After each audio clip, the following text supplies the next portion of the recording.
So today we're back into the Catskills and I'm so stoked to discover this woods.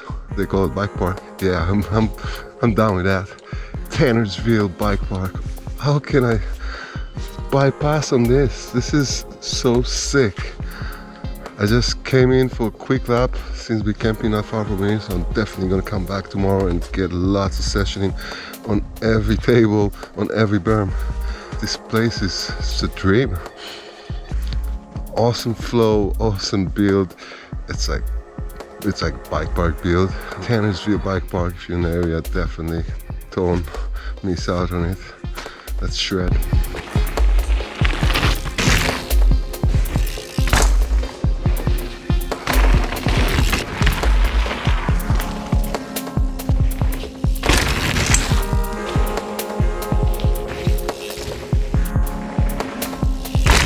What up, senders?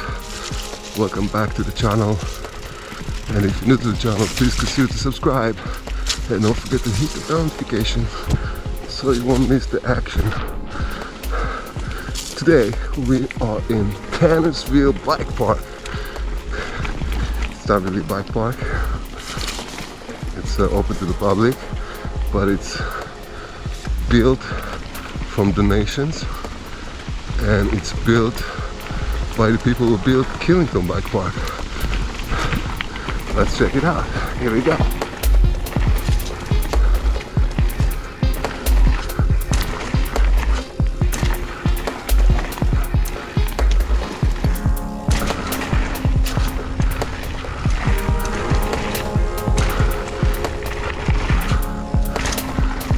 Insane. Discovered it last week. And I had only an hour to session, and today also I have an hour to session it, but I'm familiar with it now.